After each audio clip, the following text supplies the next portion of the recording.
The deep dive की इस गहन चर्चा में स्वागत है। आज हम जिस स्रोत पर बात करने वाले हैं ना, वो किसी भी आम रिसर्च पेपर से बहुत अलग है। बिल्कुल अलग है। मतलब मैंने जब इसे पहली बार देखा तो मुझे लगा कि कोई साधारण एकेडमिक पेपर नहीं है। हाँ, आज के हमारी इस चर्चा का आधार है बलजीत सिंह मितवाजी का एक रिसर्च पेपर, जिन्हें साइकोजीनियस के नाम से भी जाना जाता है। सही कहा। और इस शोध पत्र का जो शीर्षक है, होलिका दहन मनोविश्लेषणात्मक शैव परिप्रेक्ष्य, विकार दहन की सार्वभौमिक प्रक्रिया एवं आत्मशुद्धि का दार्शनिक अनुशीलन। अब मुझे पता है कि ये शीर्षक सुनकर ऐसा लग सकता है जैसे हम किसी यूनिवर्सिटी के बहुत ही भारी भरकम लेक्चर में बैठे हैं। एकदम। शब्द थोड़े कठिन लग सकते हैं, हाँ। लेकिन यकीन मानिए, इसके भीतर जो बातें छुपी है ना, वो हमारी रोजमर्रा की जिंदगी, हमारी सोच और हमारे अपने दिमाग को देखने का नजरिया पूरी तरह बदल सकती है। बिल्कुल बदल सकती हैं, क्योंकि हमारे पास जो स्रोत हैं आज, वो सिर्फ इस एक पेपर तक सीमित नहीं है। इसमें वैदिक साहित्य है, पौराणिक कथाएं हैं, सूफी दर्शन भी है। हाँ, सूफी दर्शन, जैन धर्म, पश्चिमी दर्शन और यहाँ तक कि सिगमंड फ्रॉयड और कार्ल जूंग के मॉडर्न मनोवैज्ञानिक सिद्धांतों का पूरा मिश्रण है। तो आज का हमारा मिशन क्या है? मिशन ये है कि होलिका दहन को केवल उस बुराई पर अच्छाई की जीत वाली मुख्यधारा की कहानी से बाहर निकाला जाए। वो प्रहलाद और हिरण्यकश्यप वाली कहानी? हाँ, वही। हम ये समझने की कोशिश करेंगे कि क्या ये जो बाहर जलने वाली आग है, ये असल में हमारे ही दिमाग के किसी हिस्से को जलाने की बात कर रही है। इस विषय की सबसे बड़ी खूबी ही यही है। ये हमें अपनी मान्यताओं पर दोबारा सोचने के लिए मजबूर करता है। मतलब हम सब बचपन से होलिका दहन को कैसे देखते आए हैं? बस मोहल्ले के चौराहे पर लकड़ियों का ढेर जलता है। बिल्कुल। हम पूजा करते हैं और अगले दिन रंग खेलते हैं। ये एक बाहरी उत्सव है। हाँ, एक सोशल इवेंट की तरह। लेकिन ये पेपर इस पूरी प्रक्रिया को एक बाहरी घटना से उठाकर सीधे हमारे अवचेतन मन यानी सबकॉन्शियस माइंड से जोड़ देता है। तो मतलब बाहर जो आग जल रही है वो एक मेटाफर है। एकदम सही। शोधकर्ता का मुख्य तर्क यही है कि जो अग्नि हम बाहर देखते हैं, वो असल में हमारे भीतर के विकारों, हमारे ईगो और हमारी अनियंत्रित वासनाओं को भस्म करने की एक मनोवैज्ञानिक प्रक्रिया का प्रतीक है। यही बात मुझे सबसे ज्यादा हैरान कर रही थी जब मैं ये पेपर पढ़ रहा था। ऐसा क्या था उसमें? देखिए, शोध पत्र की शुरुआत कश्यप ऋषि की वंशावली से होती है, अदिति और दिति की कहानी से, जिनसे देवताओं और असुरों का जन्म हुआ। हाँ, लेकिन मेरी समझ में ये नहीं आ रहा कि एक प्राचीन पौराणिक फैमिली ट्री का मॉडर्न साइकोलॉजी से क्या लेना देना है। ये बहुत ही लाजवाब सवाल है और अक्सर लोग यहीं कंफ्यूज होते हैं। आमतौर पर हम जब देवताओं और असुरों की बात करते हैं ना, तो हमारे दिमाग में तलवारों और गधाओं वाले युद्ध की छवि बनती है। बिल्कुल, टीवी सीरियल्स वाली छवि। लेकिन शोधकर्ता इस पूरी वंशावली को एक रूपक की तरह देखते हैं। एक रूपक मतलब ये कोई असली युद्ध नहीं है? नहीं, वे कहते हैं कि ये कश्यप ऋषि का परिवार असल में हमारे अपने ही दिमाग का नक्शा है। ये हमारे ही मन के भीतर चल रहा एक वैचारिक और मानसिक द्वंद्व है, एक साइकोलॉजिकल कॉन्फ्लिक्ट। हाँ, अदिति की संतानें यानी देवता हमारी चेतना के उजले और सकारात्मक हिस्से हैं, और दिति की संतानें जैसे हिरण्यकश्यप और उसकी बहन होलिका, वो हमारे ही व्यक्तित्व का वो हिस्सा है जिसे हम नकारात्मक मानते हैं, हमारा आसुरी अहम। तो अगर हम इसे मॉडर्न साइकोलॉजी के चश्मे से देखें, खासतौर पर फ्रॉयड या जुंग के नजरिए से, तो होलिका असल में क्या है? क्या वो हमारे ही दिमाग का कोई डार्क रूम है? आप इसे एक डार्क रूम या तहखाना कह सकते हैं। अगर हम फ्रॉयडियन नजरिए से बात करें तो फ्रॉयड ने इंसान के दिमाग को 3 हिस्सों में बांटा था, इड, ईगो और सुपर ईगो। बिल्कुल।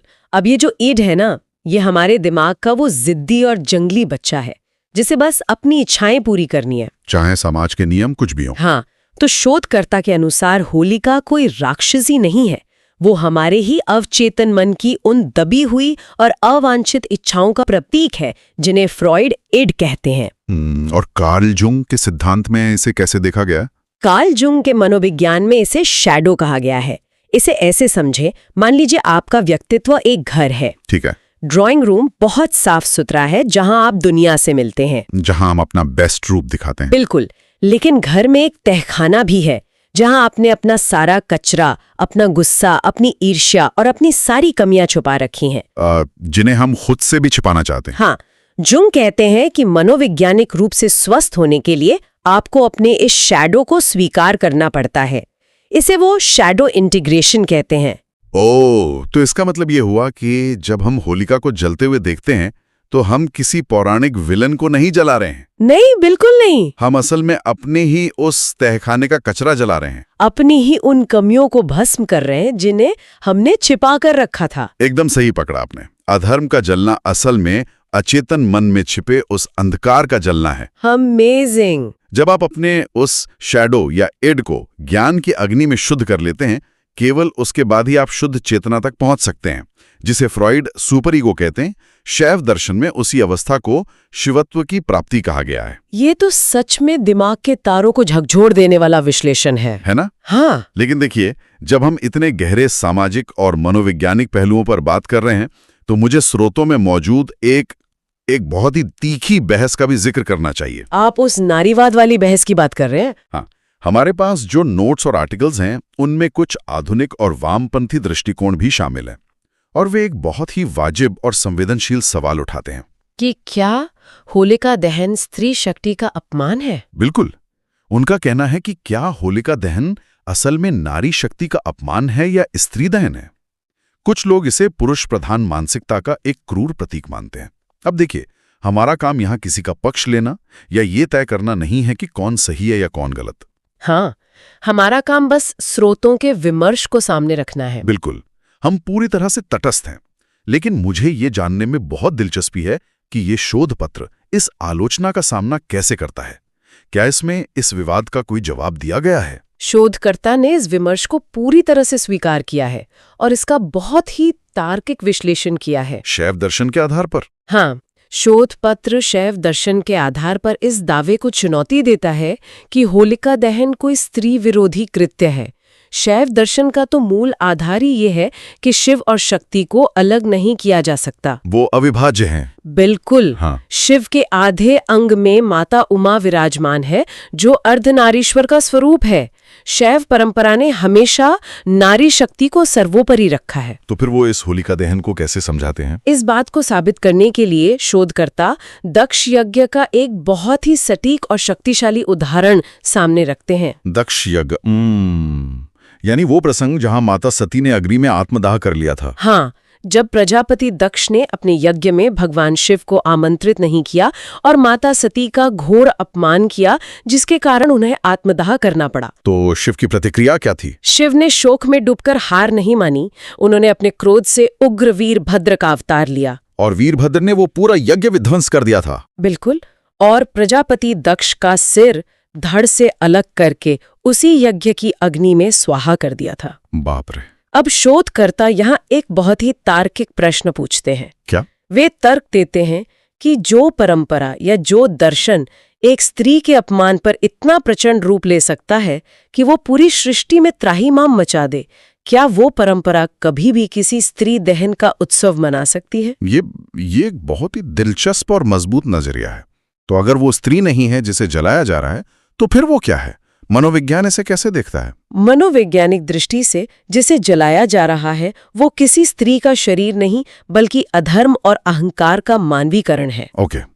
कार्ल जुंग के मनोविज्ञान में एक और बहुत ही महत्वपूर्ण अवधारणा है एनिमा। एनिमा, ये क्या होता है? जुंग कहते हैं कि हर पुरुष के अवचेतन मन में एक स्त्री ऊर्जा होती है, उसे एनिमा कहते हैं। शैव दर्शन इस एनिमा या आंतरिक नारी शक्ति का परम सम्मान करता है। मतलब ये अपने ही भीतर की स्त्री ऊर्जा का सम्मान है।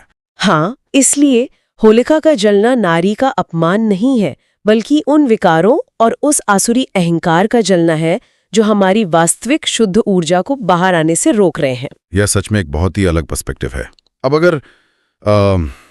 अगर क्रोध और अहंकार के दहन की बात चली रही है, तो मैंने श्रुतों में एक अजीब सी कहानी पढ़ी। कौन सी कहानी? शिव पुराण वाली। हाँ, जो शिव पुराण की शत्रुद्र संहिता से ली गई है। ये हिरण्यकश्यप के वध के ठीक बाद की घटना है। ओह, ये प्रसंग तो बहुत ही शानदार है। आमतौर पर हम जो कथा सुनते हैं वो वहीं खत्म हो जाती है जहाँ भगवान विष्णु नृसिंह अवतार लेते हैं, हिरण्यकश्यप को मारते हैं और प्रहलाद को आशीर्वाद देते हैं। हाँ, मेन स्ट्रीम कहानी वहीं रुक जाती है। लेकिन इस शोध पत्र में कहानी का एक दूसरा हिस्सा भी बताया गया है जो बहुत हैरान करने वाला है।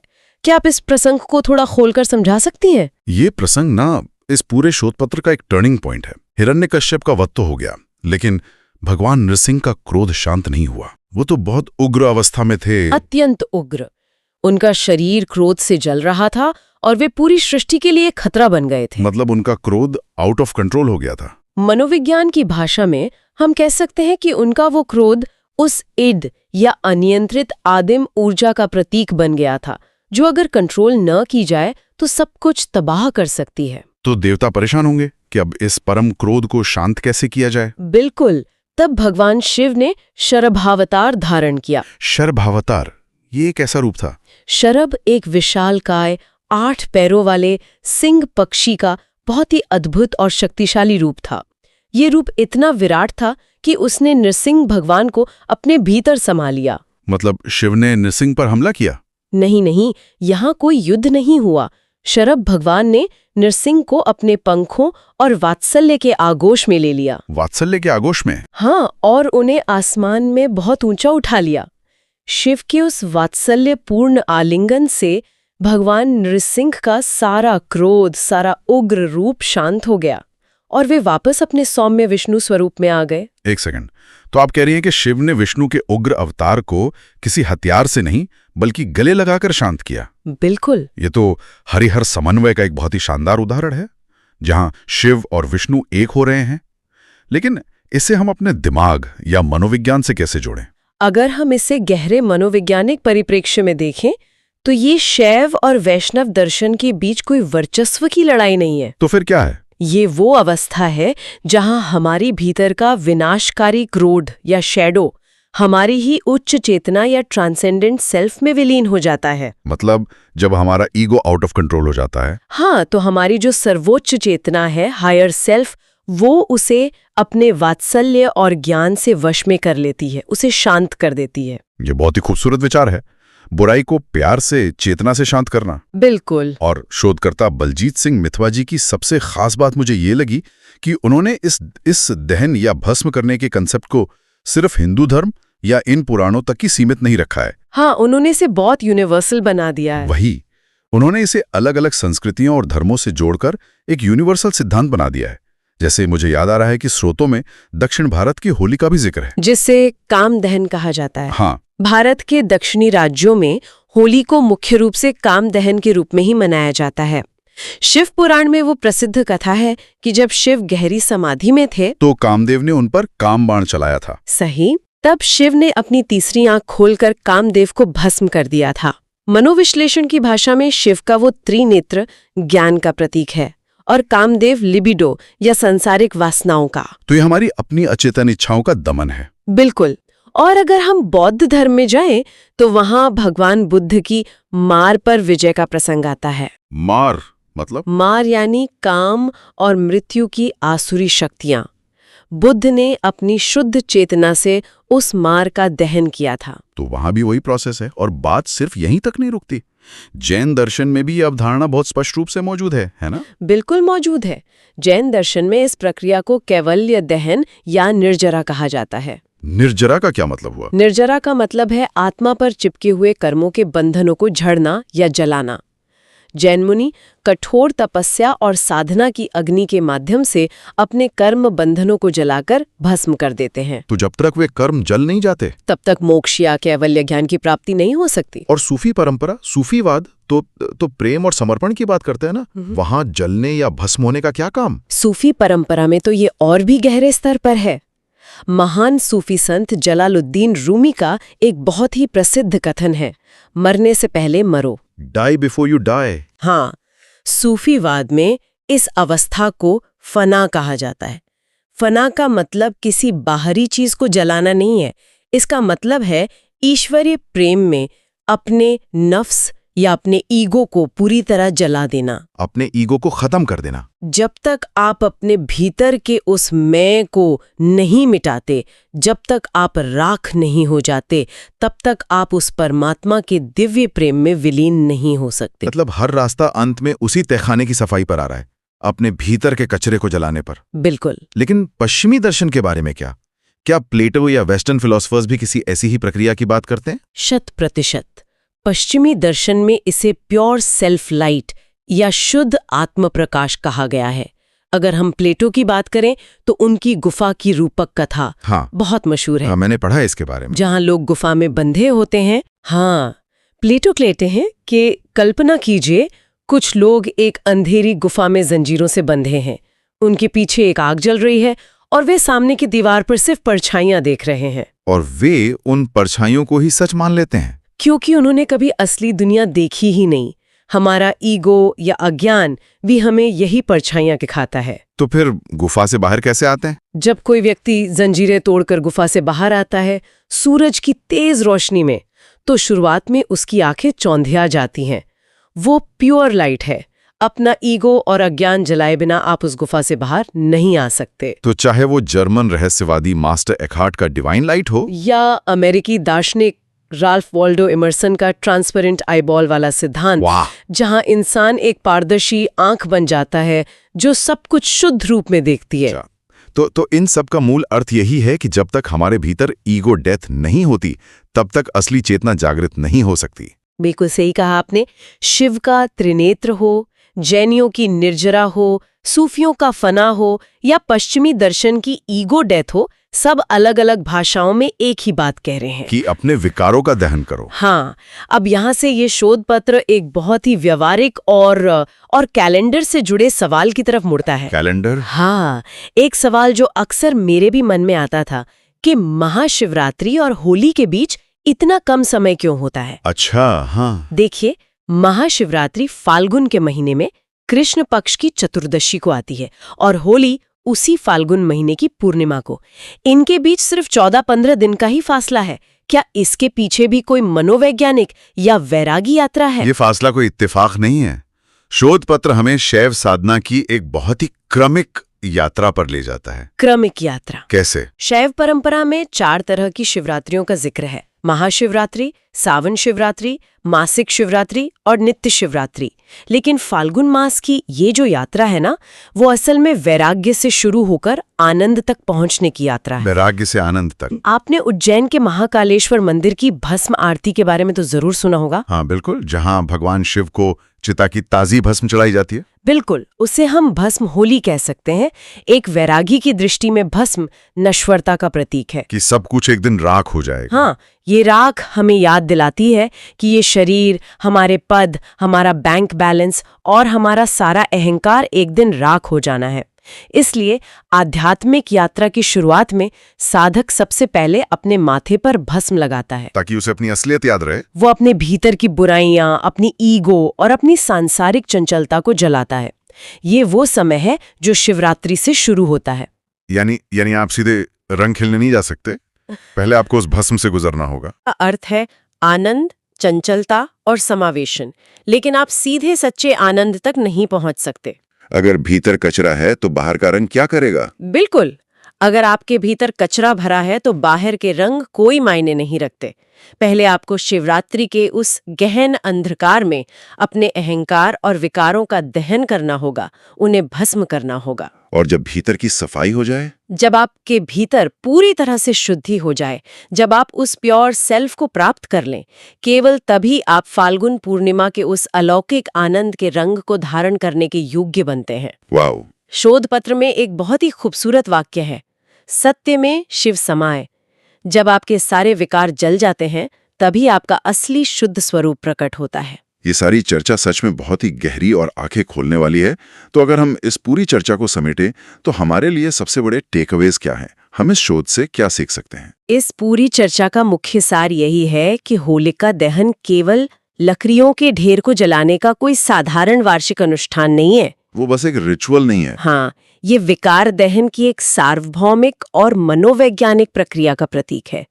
हम चाहे इसे शैव दर्शन के नजरिए से देखें, वैष्णव परंपरा के हरियर समन्वय से समझें, जैनियों के कर्म दहन से, या सूफियों के फना से, या फिर आधुनिक मनोविज्ञान की ईगो डेथ से, सभी मार्ग एक ही सत्य की ओर ले जाते हैं कि अपने भीतर के अहंकार को जलाओ। बिल्कुल, वे सब एक सुर में कहते हैं कि अपने भीतर के अहंकार, वासनाओं और आसुरी अहम को जलाओ और उस परम शुद्ध चेतना या शिवत्व को प्राप्त करो।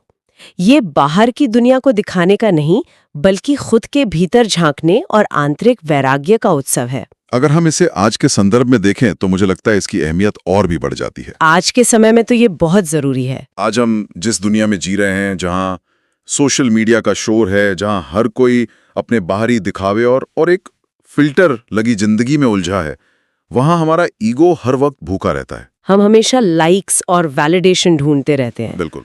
हम लगातार बाहरी वैलिडेशन ढूंढ रहे हैं। ऐसे समय में बलजीत सिंह मितवा जी का ये शोध पत्र हमें एक ठहराव देता है। ये हमें प्रेरित करता है कि हम उस बाहरी दिखावे को छोड़ें, जिसे इस पेपर में बहुत ही काव्यात्मक ढंग से दिखावे रहित फूलों जैसी वफा कहा गया है। कितनी सुंदर लाइन है ये। हाँ, ये हमें अपने भीतर की उस होलिका, अपने उस जिद्दी अहंकार को पहचानने और उसे भस्म करने का रास्ता दिखाता है, ताकि हम असल में एक शांत और अर्थपूर्ण जीवन जी सकें। बिल्कुल सही कहा आपने। और ये पूरी चर्चा एक बहुत ही महत्वपूर्ण और थोड़ा असहज करने वाला प्रश्न भी खड़ा करती है। कैसा प्रश्न? हम अक्सर अपने जीवन में राख या भस्म से बहुत डरते हैं, है ना? हाँ, राख को हम अंत मानते हैं, चाहे वो किसी बहुत ही करीबी रिश्ते का टूटना हो, जीवन भर संजोए किसी सपने का राख हो जाना हो, या फिर हमारे अपने ईगो और पहचान का पूरी तरह टूटकर बिखर जाना हो। हम उस भस्म को जीवन का अंत और सबसे गहरा अंधकार मान लेते हैं। हम उससे भागना चाहते हैं। लेकिन आज की इस चर्चा के बाद क्या ऐसा हो सकता है कि जिस भस्म को, जिस अहंकार के टूटने को हम जीवन का सबसे बुरा हिस्सा मानते हैं, वास्तव में वही राख हमारे जीवन में सच्चे आनंद के रंगों को खिलने के लिए सबसे उपजाऊ खाद का काम करती हूँ? शायद जब तक हम भीतर से राख नहीं होते, तब तक हम पर कोई नया रंग चढ़ ही नहीं सकता। क्या बात है! क्या विलासी सच्चे निर्माण की पहली शर्त है। क्या राख ही वो खाद है जिससे नए रंग खिलते हैं? शायद यही सच है। इसी विचार के साथ, इसी गहरे सवाल के साथ हम अपनी आज की इस गहन चर्चा को यहीं विराम देते हैं। इस विषय पर अपने भीतर जरूर झांकिएगा और सोचिएगा कि आपके भीतर ऐसा कौन सा अहंकार या शैडो है जिसे आनंद के रंगों तक पहुंचने से पहले भस्म होने की जरूरत है। द डीप डाइव की इस चर्चा से जुड़ने के लिए आपका बहुत बहुत धन्यवाद।